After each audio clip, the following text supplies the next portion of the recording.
أعوذ بالله من الشيطان الرجيم. بسم الله الرحمن الرحيم.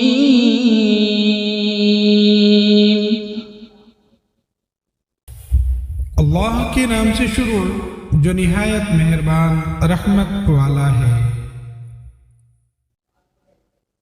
الرحمن علم القرآن. رحمان نے اپنے محبوب کو قرآن سکھایا۔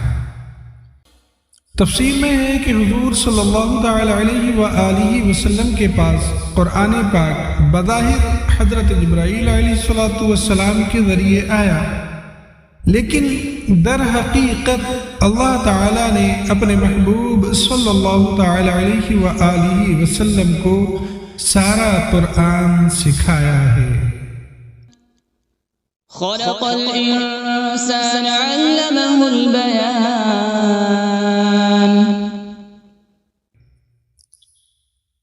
انسان کو پیدا کیا اور پھر اسے بیان سکھایا۔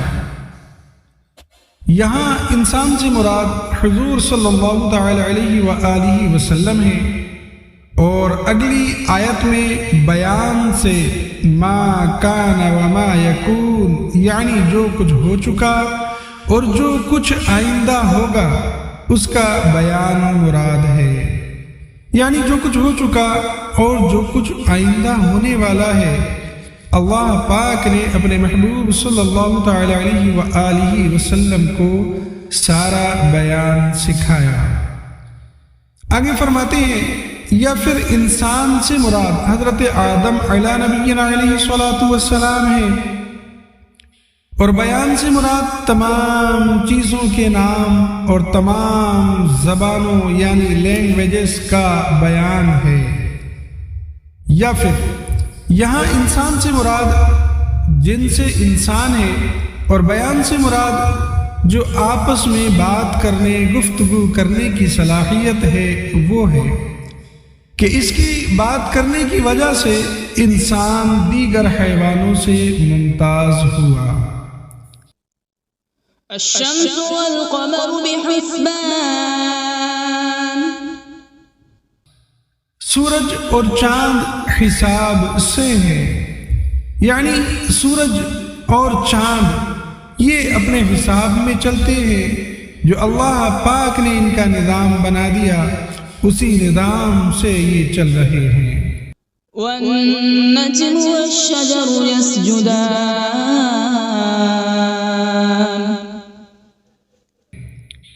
اور بغیر تنے والی نباتات اور درخت سجدہ کرتے ہیں۔ تفسیر میں ہے کہ نباتات اور درخت کے سجدہ کرنے سے مراد ان کے سایوں کا سجدہ کرنا ہے، یا اس سے مراد یہ ہے کہ وہ اللہ تعالی کے حکم کے فرما بردار ہیں۔ والسماء رفعها ووضع الميزان.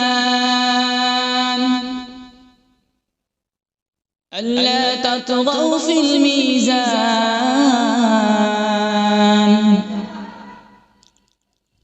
وأقيموا الوزن بالقسط ولا تخسروا الميزان. اور آسمان کو اللہ پاک نے بلند کیا اور ترازو رکھی، تاکہ تولنے میں نا انصافی نہ کرو، اور انصاف کے ساتھ تول قائم کرو اور وزن نہ گھٹاؤ۔ اس کی تفسیر میں آتا ہے کہ ناپ تول کے معاملات میں عدل اور انصاف اور برابری کی تعلیم اسلام کی شاندار تعلیمات میں سے ہے۔ اس کی اہمیت کا اندازہ اس سے لگایا جا سکتا ہے کہ ناپ تول میں نا انصافی سے معاشرے میں جھگڑے فسادات برپا ہوں گے، باہمی بغض اور عناد بھی پیدا ہوگا، اور یہ چیزیں معاشرتی امن کو تباہ و برباد کر دیتی ہیں۔ اور فرمایا کہ اللہ پاک نے ترازو رکھی تاکہ میزان عمل اس کو دیکھ کر یاد آتا رہے۔ وَالْأَرْضَ وَضَعَهَا لِلْأَنَامِ فِيهَا فَاكِهَةٌ وَالنَّخْلُ ذَاتُ الْأَكْمَامِ،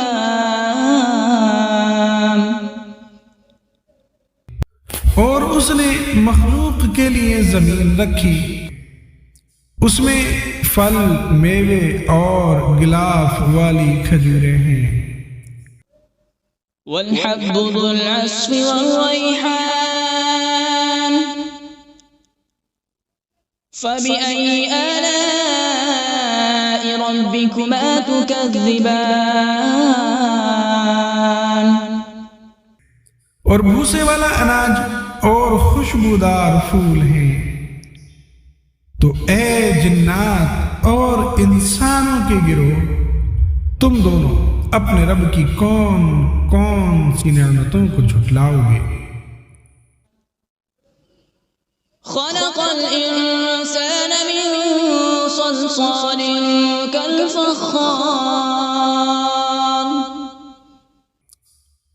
اس نے انسان کو ٹھیکری جیسی بجنے والی سوکھی مٹی سے پیدا فرمایا۔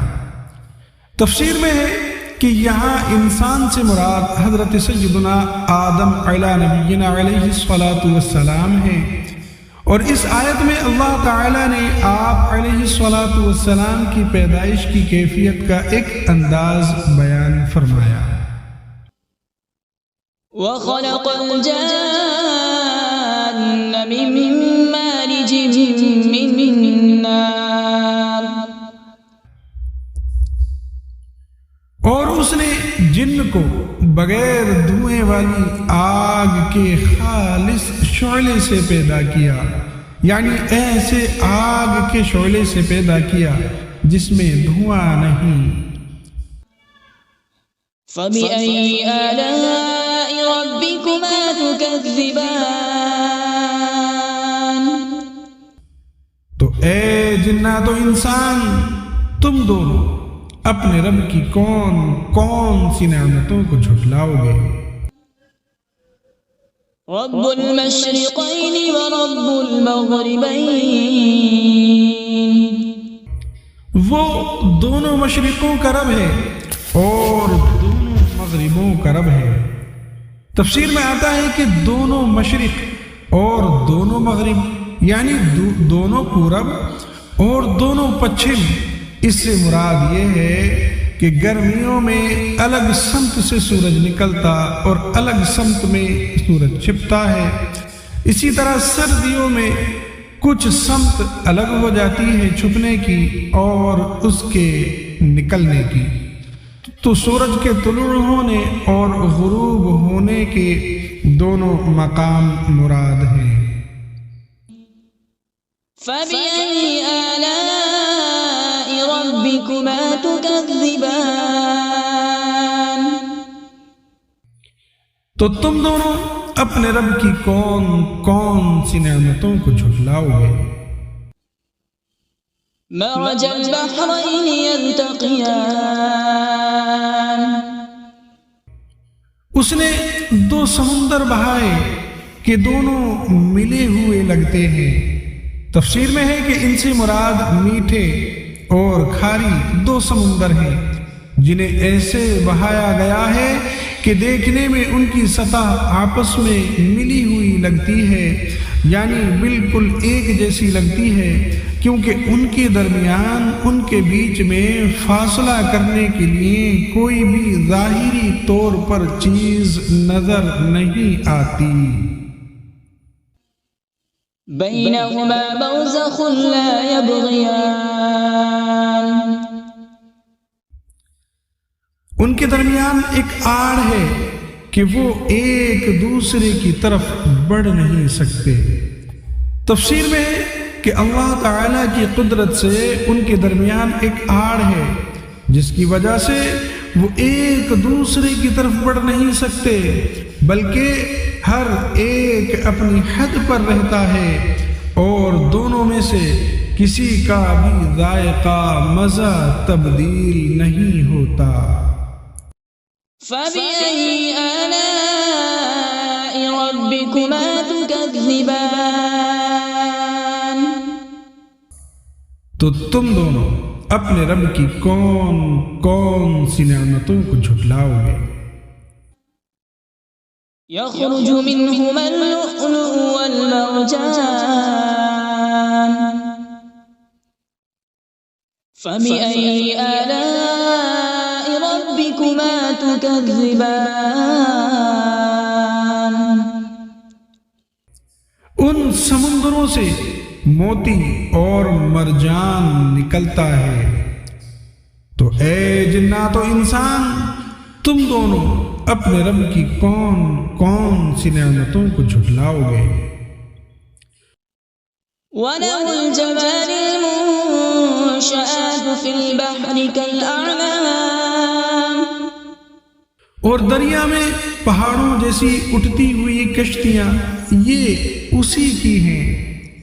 تفسیر میں ہے کہ اس سے مراد یہ ہے کہ جن چیزوں سے وہ کشتیاں بنائی گئی وہ بھی اللہ تبارک و تعالی نے پیدا کی، اور ان چیزوں کو آپس میں جوڑنے، کشتی بنانے اور کاریگری کرنے کی عقل بھی اللہ تبارک و تعالی نے ہی پیدا کی، اور دریاؤں میں ان کشتیوں کا چلنا اور تیرنا یہ سب اللہ پاک کی قدرت سے ہے۔ فَبِأَيِّ آلَاءِ رَبِّكُمَا تُكَذِّبَانِ؟ تو تم دونوں اپنے رب کی کون کون سی نعمتوں کو جھٹلاؤ گے؟ كل من عليها فان ويبقى وجه ربك ذو الجلال والإكرام فبأي آلاء ربكما تكذبان؟ زمین پر جتنی مخلوق ہے یہ سب فنا ہونے والی ہے، اور تمہارے رب کی عظمت اور بزرگی والی ذات یہ باقی رہے گی۔ تو اے جنات اور انسان، تم دونوں اپنے رب کی کون کون سی نعمتوں کو جھٹلاؤ گے؟ يسأله من في السماوات والأرض كل يوم هو في شأن فبأي آلاء ربكما تكذبان؟ آسمانوں اور زمین میں جتنے ہیں سب اسی کے سوالی ہیں، اور وہ ہر دن کسی کام میں ہے۔ تفسیر میں کہ اس آیت کا معنی یہ ہے کہ اللہ تعالی ہر وقت اپنی قدرت کے آثار ظاہر فرماتا ہے، کسی کو روزی دیتا ہے، کسی کو مارتا ہے اور کسی کو زندہ کرتا ہے، کسی کو عزت دیتا ہے اور کسی کو ذلت میں مبتلا کر دیتا ہے، کسی کو مالدار کرتا ہے اور کسی کو محتاج، کسی کے گناہ بخشتا ہے اور کسی کی تکلیف دور کرتا ہے۔ یاد رہے کہ اللہ تعالی کے لیے مصروف اور مشغول کا لفظ استعمال کرنا یہ جائز نہیں، یہ لفظ استعمال ہی نہیں کر سکتے کیونکہ اللہ تعالی ان اوصاف سے پاک ہے۔ تو اے جنات اور انسان کے گروہ، تم دونوں اپنے رب کی کون کون سی نعمتوں کو جھٹلاؤ گے؟ سنفرغ لكم أيها الثقلان۔ اے جنوں اور انسانوں کے گروہ، ابھی ہم تمہارے حساب کا قصد فرمائیں گے۔ تفسیر میں ہے کہ آیت میں سنفرغ سے اس کا حقیقی معنی فراغت مراد نہیں، بلکہ اس کا مجازی معنی قصد کرنا مراد ہے۔ اللہ تعالیٰ کے لیے فارغ کا لفظ استعمال نہیں کر سکتے کیونکہ اللہ تعالیٰ فراغت کے مفہوم سے پاک ہے، نیز اس آیت میں تمام انسانوں کے لیے نصیحت ہے کہ وہ دنیا میں وہ جیسے چاہیں زندگی گزارے، لیکن مرنے کے بعد انہیں ہر حال میں اللہ تبارک و تعالیٰ کی بارگاہ میں پیش ہونا ہے، اور اللہ تبارک و تعالیٰ کی بارگاہ میں اپنے اعمال کا حساب دینا ہوگا، اور پھر جس طرح کے اعمال کیے ہوں گے اسی طرح کی جزا ملے گی۔ فبأي آلاء ربكما تكذبان؟ تو تم دونوں اپنے رب کی کون کون سی نعمتوں کو جھٹلاؤ گے؟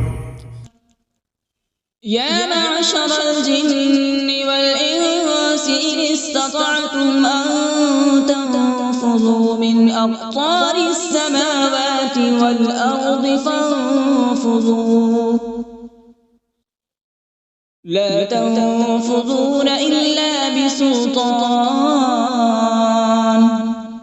اے جنوں اور انسانوں کی گروہ، اگر تم سے ہو سکے کہ آسمانوں اور زمین کے کناروں سے نکل جاؤ تو نکل جاؤ، لیکن تم جہاں نکل کر جاؤ گے وہاں اسی کی سلطنت ہے۔ فبأي آلاء ربكما تكذبان؟ تو اے جنات اور انسان کے گروہ، تم دونوں اپنے رب کی کون کون سی نعمتوں کو جھٹلاؤ گے؟ يرسل عليكما شواظ من نار ونحاس فلا تنتصران۔ فبأي آلاء ربكما تكذبان؟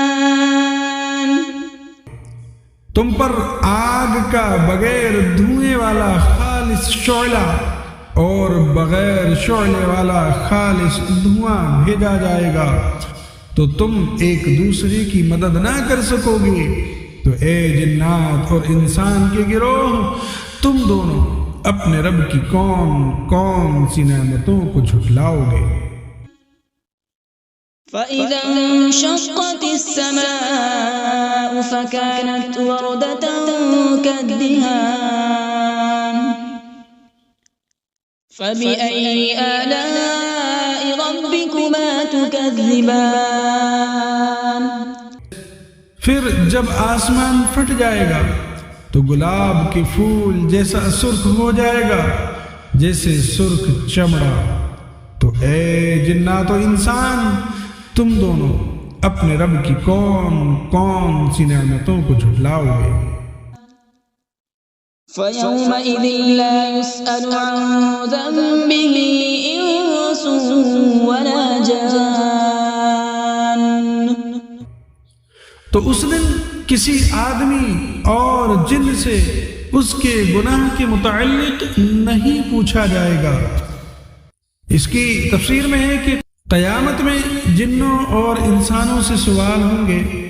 اس آیت میں جو سوال کی نفی ہے اس کی علماء نے متعدد تعویلات بیان کی ہیں، جن سے ایک یہ ہے کہ جب لوگ قبروں سے اٹھائے جائیں گے اور آسمان پھٹے گا تو اس دن فرشتے مجرموں سے دریافت نہیں کریں گے، مجرموں سے ان کے اعمال کے بارے میں نہیں پوچھیں گے، بلکہ ان کی صورتیں دیکھ کر ہی پہچان لیں گے۔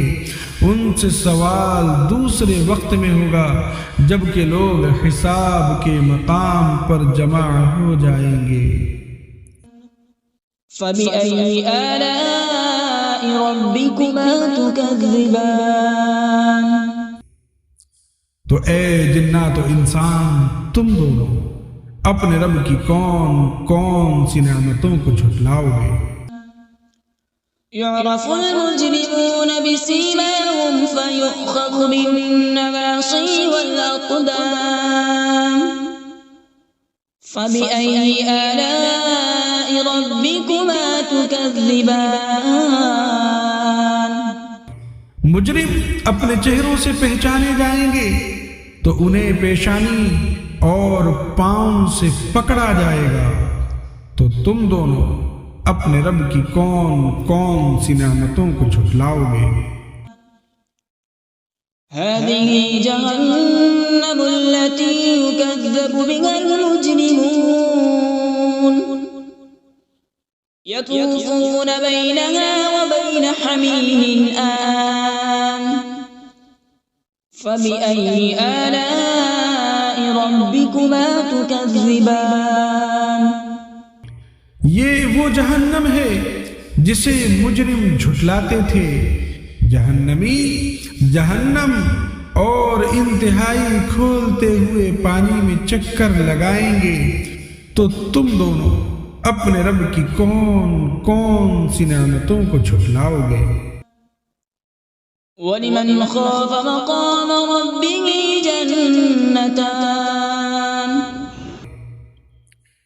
اور جو اپنے رب کے حضور کھڑے ہونے سے ڈرے اس کے لیے 2 جنتیں ہیں۔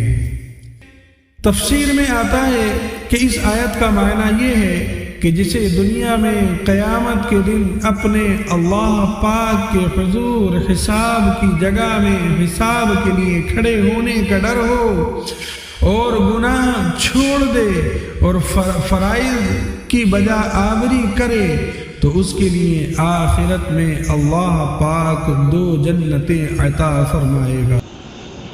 فَبِأَيِّ آلَاءِ رَبِّكُمَا تُكَذِّبَانِ۔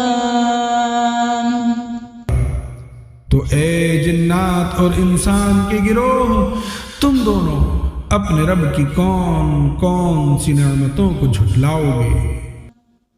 ذَوَاتَا أَفْنَانٍ فَبِأَيِّ آلَاءِ رَبِّكُمَا تُكَذِّبَانِ۔ کہ وہ شاخوں والی ہیں، تو تم دونوں اپنے رب کی کون کون سی نعمتوں کو جھٹلاؤ گے؟ فِيهِمَا عَيْنَانِ تَجْرِيَانِ فَبِأَيِّ آلَاءِ رَبِّكُمَا تُكَذِّبَانِ۔ ان میں 2 چشمے بہہ رہے ہیں، تو تم دونوں اپنے رب کی کون کون سی نعمتوں کو جھٹلاؤ گے؟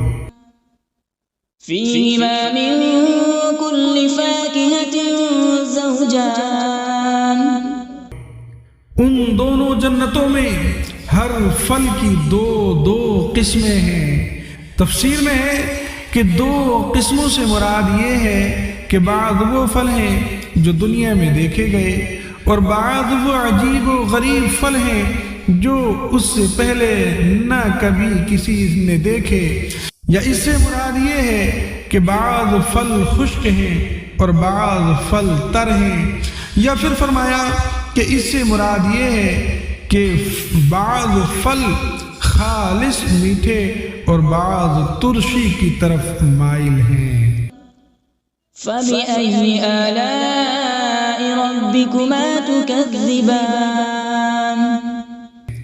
تو تم دونوں اپنے رب کی کون کون سی نعمتوں کو جھٹلاؤ گے؟ متكئين على فرش بطائنها من استبرق وجنى الجنتين دان فبأي آلاء ربكما تكذبان۔ جنتی ایسے بچھونوں پر تکیہ لگائے ہوئے ہوں گے جن کے اندرونی حصے موٹے ریشم کے ہیں، اور دونوں جنتوں کے پھل جھکے ہوئے ہوں گے۔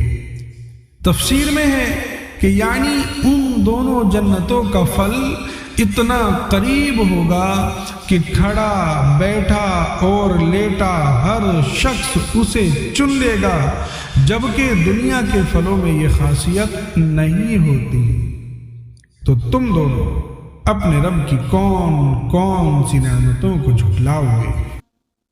فيهن قاصرات الطرف لم يطمثهن إنس قبلهم ولا جان. ان جنتوں میں وہ عورتیں ہیں کہ شوہر کے سوا کسی کو آنکھ اٹھا کر نہیں دیکھتی، جنہیں ان کے شوہروں سے پہلے نہ کسی آدمی نے چھوا اور نہ کسی جن نے. اس کی تفسیر میں ہے کہ تقوی اور شرم و حیا عورت کا بہت بڑا کمال اور جنتی عورتوں کا عظیم وصف ہے. آگے فرمایا ان بیویوں سے مراد حور عین ہیں، کیونکہ وہ جنت میں پیدا کی گئی ہیں، اس لیے انہیں کسی نے نہیں چھوا ہوگا اور ان کے شوہر ہی انہیں چھوئیں گے. یہ بھی قول ہے کہ ان سے مراد دنیا کی عورتیں ہیں، انہیں دوبارہ کنواریاں پیدا کیا جائے گا اور پیدائش کے بعد انہیں کسی نے نہ چھوا ہوگا.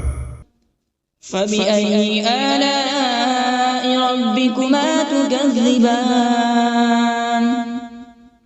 تو اے جنات و انسان، تم دونوں اپنے رب کی کون کون سی نعمتوں کو جھٹلاؤ گے؟ كأنهن الياقوت والمرجان. فبأي آلاء ربكما تكذبان. گویا وہ لعل اور مرجان موتی ہیں. تو اے جنات و انسانوں کے گروہ، تم دونوں اپنے رب کی کون کون سی نعمتوں کو جھٹلاؤ گے؟ هل جزاء الإحسان إلا الإحسان. فبأي آلاء ربكما تكذبان. نیکی کا بدلہ نیکی ہے. تو اے جنات و انسان، تم دونوں اپنے رب کی کون کون سی نعمتوں کو جھٹلاؤ گے؟ ومن دونهما جنتان. اور ان کے علاوہ دو جنتیں اور ہیں. تفسیر میں ہے یعنی جن دو جنتوں کا ذکر اوپر گزرا ان کے علاوہ دو جنتیں اور بھی ہیں، مگر یہ دونوں ان پہلی جنتوں سے مرتبے اور مقام اور فضیلت میں کم ہیں. فبأي آلاء ربكما تكذبان.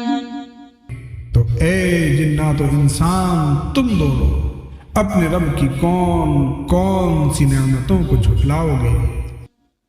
مدهامتان.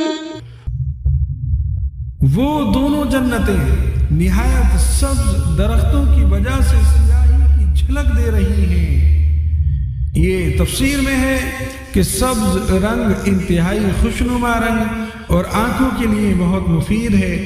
حدیث پاک میں ہے کہ سبز رنگ کی طرف دیکھنے سے بصارت میں اضافہ ہوتا ہے. فبأي آلاء ربكما تكذبان. تو تم دونوں اپنے رب کی کون کون سی نعمتوں کو جھٹلاؤ گے؟ فيهما عينان نضاختان. فبأي آلاء ربكما تكذبان. ان میں دو چھلکتے ہوئے چشمے ہیں. تو تم دونوں اپنے رب کی کون کون سی نعمتوں کو جھٹلاؤ گے؟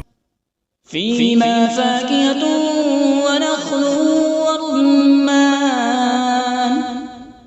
فبأي آلاء ربكما تكذبان. ان جنتوں میں میوے اور کھجوریں اور انار ہیں. تو اے جنات و انسان کے گروہ، تم دونوں اپنے رب کی کون کون سی نعمتوں کو جھٹلاؤ گے؟ فيهن خيرات حسان. ان میں اچھے اخلاق والی حسین شکل والی عورتیں ہیں۔ تفسیر میں ہے کہ جنت میں اچھی عادت اور اخلاق والی اور حسین و جمیل عورتیں ہیں۔ یہاں اخلاقی اچھائی کو اللہ تعالیٰ نے پہلے ذکر کیا۔ اس سے معلوم ہوا کہ اچھی عادت اچھی صورت سے افضل ہے، لہذا نکاح کے لیے کسی عورت کا رشتہ دیکھتے وقت اس کے حسن و جمال کے مقابلے میں اس کی اچھی سیرت، اس کے اچھے کردار، اس کی دینداری اور اس کی اچھی عادات کو ترجیح دینا چاہیے۔ فَبِأَيِّ آلَاءِ رَبِّكُمَا تُكَذِّبَانِ، تو تم دونوں اپنے رب کی کون کون سی نعمتوں کو جھٹلاؤ گے؟ حور مقصورات فی الخیام، فَبِأَيِّ آلَاءِ رَبِّكُمَا تُكَذِّبَانِ، خیموں میں پردہ نشین حوریں ہیں، تو تم دونوں اپنے رب کی کون کون سی نعمتوں کو جھٹلاؤ گے؟ لم يطمثهن انس قبلهم ولا جان، ان کے شوہروں سے پہلے انہیں نہ کسی آدمی نے چھوا اور نہ کسی جن نے۔ تفسیر میں ہے یعنی جیسے ان سابقہ دو جنتوں کی حوریں اپنے جنتی شوہروں کے علاوہ جن اور انسانوں کے چھونے سے محفوظ تھیں، ایسے ہی اب مذکورہ دونوں جنتوں کی بھی حوریں انسان اور جنات کے چھونے سے محفوظ ہیں۔ فَبِأَيِّ آلَاءِ رَبِّكُمَا تُكَذِّبَانِ، تو تم دونوں اپنے رب کی کون کون سی نعمتوں کو جھٹلاؤ گے؟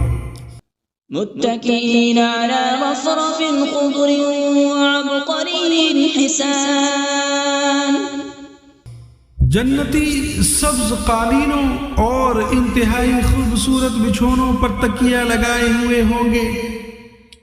تفسیر میں آتا ہے کہ اللہ تعالیٰ کے حضور کھڑے ہونے سے ڈرنے والوں کو جو دو جنتیں عطا ہوں گی، ان کے جنتی بچھونوں کا ظاہری حال بیان نہیں کیا گیا، کیونکہ ان کے بچھونوں کی شان بہت بلند ہے اور ان کا ظاہری حال عقل اور فہم کے ادراک سے باہر ہے، یعنی یہ سمجھ سے باہر ہے، جبکہ دوسری دو جنتوں میں اہل جنت کو عطا ہونے والے بچھونوں کا ظاہری حال یہاں بیان کر دیا گیا۔